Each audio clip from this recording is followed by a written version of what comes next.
Hey guys, how's it going? We got some things to talk about. Um, I'm playing a game by the way, so I'm just gonna shoot a video while I'm playing. And yeah, okay, let's lead off with the game on Saturday, the Huskies game. I haven't had the chance to watch most of it. I listened to part of it on the radio, and I did see the very end. So, um, I liked some of what I saw. I didn't like some of it. Obviously, we lost. I don't like that. I don't like to start off the season with a loss. I don't like to start off the season with a winnable game that we end up losing in a very tough way to take. But um, I'm not terribly surprised by it. It was an evenly matched game that could have gone either way, and it went their way. Not heartbroken about that one or anything. I did get upset at some of the losses that we had last year, but this one, it sucks to lose a game that we could have won, but I'll get over it, I guess. Um, Locker. Um, I'd like to see that accuracy go up a little bit. I did not see the kind of accuracy from him that I was hoping because he's a good pocket quarterback. He can throw from the pocket. He can do all that, but I think we all know that.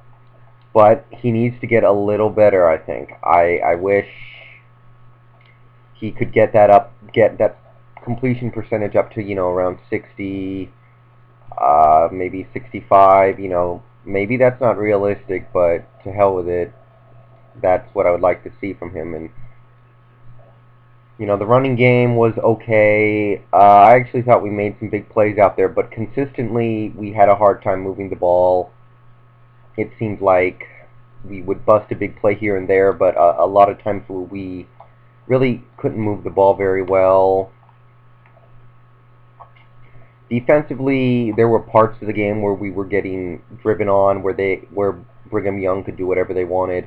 There were other parts where we did get stopped, so it was kind of, I would like to see some more turnovers. I would like to see a little more quarterback pressure, but I can't really complain about anything I saw out there. It was just a hard-fought game, and they won. They pulled it out. They had the home field advantage. They had a quarterback that I think showed a little more poise out there, actually, in Riley Nelson, actually. And yeah, I think they deserve to win. They obviously we didn't score a single point in the second half. I know we had two drives that ended in scoring position, but for whatever that's worth, and I don't think it's worth that much if you don't score. The thing that I really came away from that game upset about was the fact that we had a 4th and 2 on the Brigham Young 23, and we went for it, which is fine, but the fact that we ended up throwing it into the end zone, I did not like, because, just in those situations, I'm a fan of getting the first down, and anything too far beyond getting the first down is a risk that you don't need to take. So to me, that's a problem. Um, yeah, that's really all I'm gonna say for now. I liked some things I saw. It was a tough loss, disheartening loss, a little bit, but I'm not too torn up about it. We're gonna have other games in the future, and we got to iron some of this stuff out. Um, yeah, tough loss, but moving on. The fourth preseason game. I guess I'll talk about that a little bit. Um, I liked parts of it. Again, we ended up losing by a field goal, but I didn't watch the second half of the game very much. So, you know, the offense again, we're making some big plays. We had some big plays in the kick return game. We had generally the stuff I kind of want to see because I don't think this team is going to be very good this year. So I want to see us make big plays because that's what's going to lead to upsets. That's what's going to lead to an entertaining brand of football. That's the kind of stuff I want to see. So that was all good. Defensively, I don't know. I wasn't too high on the defense yesterday, especially against a team like the Raiders. I thought we gave up a little too much. So it was a mixed bag of stuff. I think the team is going to be a little better than last year, but probably not much. I have not changed on my stance on that. And, yeah, the last preseason game was just alright. I saw some things I liked, saw some things I didn't like. But I didn't take too much away from that game, obviously, because of the fact that we didn't have a lot of starters out there. The Raiders didn't have a lot of their starters out there, so best thing I took away from that game is Deion Butler, because I've always liked Deion Butler ever since we got him.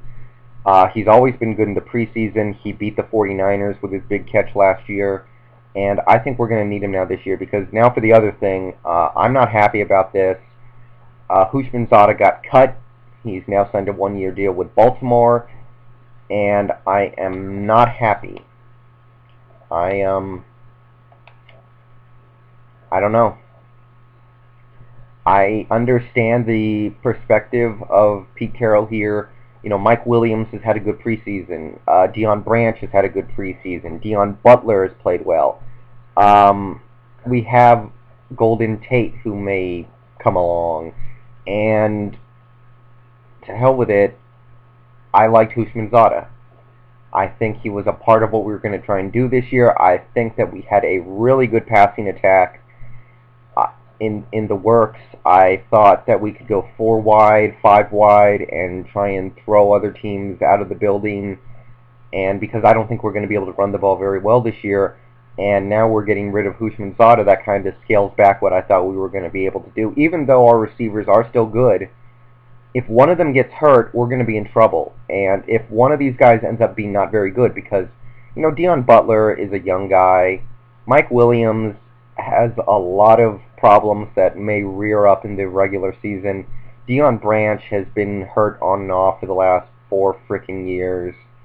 Not really excited about dealing with any of those things. And if those things happen, you know, we're in trouble, because now we've lost some of that wide receiver depth. And to get nothing for Hushmanzada, I know he had that big contract or whatever, and I know we've gotten rid of at least part of that, but he was better than that.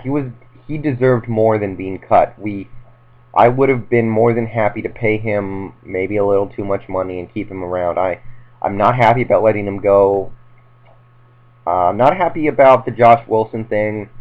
I understand the Lindell White thing, but I still wasn't too happy about that. And let me tell you, if we are not good this season, and I don't mean good in comparison to last year, I mean good in general, and I don't know if that's going to happen, Pete Carroll's going to get nailed to the wall, because he is making these drastic moves trying to put his stamp on this team, and that's fine. But the fact that he's making irreversible moves where we get rid of some of our best players and get practically nothing for him, because he wants to play favorites, like he liked our rookie cornerback, Walter Thurmond. And maybe he is good, but, you know, he liked Walter Thurmond, and so he gets rid of one of our best corners for pretty much nothing. And now he likes his old USC guy, Mike Williams, a lot, so he decides to get rid of our best receiver. And if these moves do not work out, if we end up needing those guys, if we end up regretting getting rid of those guys, we're going to nail him to the wall, and I cannot blame them for doing that, because the things he is doing are so drastic that if they don't work out, he deserves all of the blame. And, you know, that goes to the front office, too. And I don't know how I feel about being put in that position, because I don't know if we can reasonably be expected to be very good this year with the team we're putting out there. So, yeah, I don't know about this one, guys. I obviously hope it works out. You know, I'm not saying I think our receivers are bad now, but I do think that we've lost the ability to really potentially overwhelm teams with our passing game. And yeah, I don't know. Just, I have a bad feeling that we're going to really wish that we had never done this Pete Carroll thing, because the drastic moves he is making are not going to be reversible. And if we end up getting rid of him in a year or two, we're going to think to ourselves, you know, I wish we had kept some of these guys. So, yeah, I'll talk about week 1 later, but for now, let it be said, I'm not thrilled with the direction this team is going. I'm going to do some more football stuff in a day or two, but for now, that's it. See you guys later.